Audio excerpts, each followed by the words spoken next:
So we got a lot of questions about, hey, did you see the headline? Way more people are moving to Oregon. Shouldn't we be excited about that?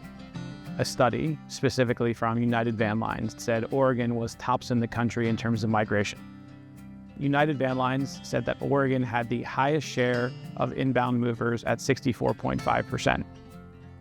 That doesn't correspond with what we have typically seen as a trend. So I think for us, the question is, how helpful is that as a leading indicator? So let's talk about what it actually is measuring. What it was measuring was the share of inbound commuters or movers versus the share of outbound movers from their sample of the market. And so I think the thinking is that then correlates to overall migration patterns. So to check that, we actually can go back in time and look at each year of that sample and say, where did you rank as a state? Were you number 1? Were you number 50? And then look at the actual migration count through census data. Using the census official data of the PEP data set, we can look at the actual share of domestic migration for every state. When we did that, what we saw was, in fact, not a great relationship. United Van Lines, Atlas Van Lines, and U-Haul each put out annual surveys.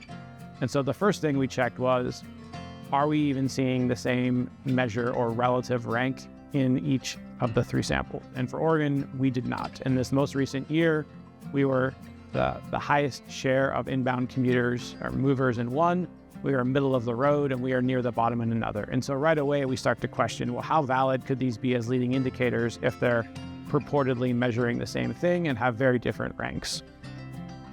So why is this data important? Government data inherently is lagged in nature. And so private industry increasingly is using the real-time market data to provide some insights into what might be happening in the future. Last week, we did get the federal data. So now we are actually able to look at 2025 migration patterns.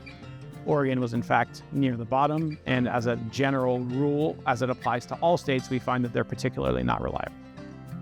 I think oftentimes we lack data that's specifically measuring what we want, and so we infer by proxy. I think ultimately the problem here is we're inferring that a share of market from inbound versus outbound commutes is mapped directly to the overall number of people that are moving. And I think what we can see from looking at this data that is a foundational flaw and in fact not true.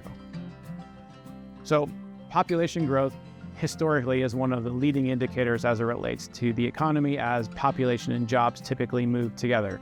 What we're trying to understand is why would growth be lower than it is in the future or higher? And one of those levers that's most important is domestic growth. And so when we have leading indicators, that is the hardest thing to forecast is why would trend be different going forward than it has been over the past 5 or 10 years?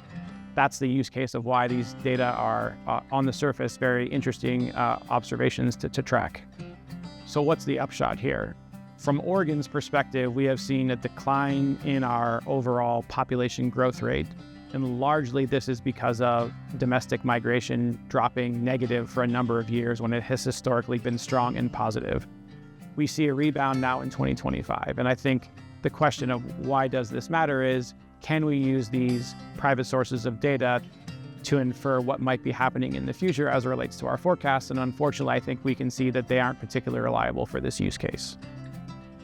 At Echo, we believe in impact through insight. And for us, what that means is we live in the data. Every day, we're looking for new opportunities to understand, is there new data releases? Are there different types of data? How do we do that?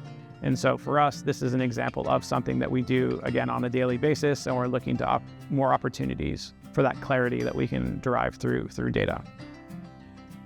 Hopefully you liked what we had to share today. This is, for us, the first of what will be many forthcoming videos.